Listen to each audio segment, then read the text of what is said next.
Beru jette un regard en arrière et demande si le jeune monarque ne vient pas. Suo secoue la tête, expliquant qu'il a encore des choses à faire. Il reste immobile devant les brûleurs de brume, regardant les flammes bleues les consumer. Le spectacle le fait réfléchir. Il pense à ce qu'il s'était dit lors de leur première rencontre, à quel point leur feu semblait douloureux. Il murmure une excuse, conscient que c'est la seule manière de les aider. Avec détermination, il les élimine. Pendant ce temps, au siège de l'association des chasseurs à la station de Séoul, les chasseurs débattent de leur découverte. L'un d'eux signale que bien qu'ils aient trouvé des cadavres de brûlures de brume et de lézards à pointe dans le donjon, les blessures sur les chasseurs morts ne semblent pas avoir été causées par ces créatures magiques.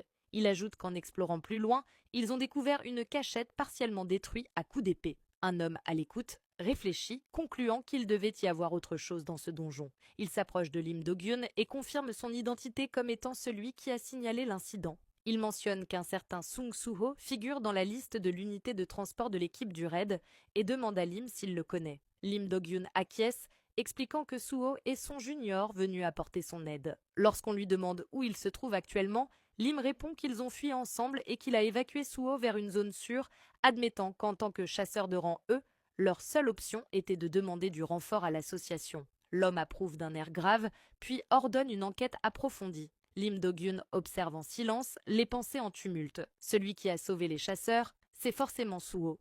Il ignore pourquoi Suho cache son vrai rang, mais il sent qu'il n'a aucune mauvaise intention. Il décide d'attendre patiemment, convaincu que Suho dévoilera la vérité quand il en sera temps,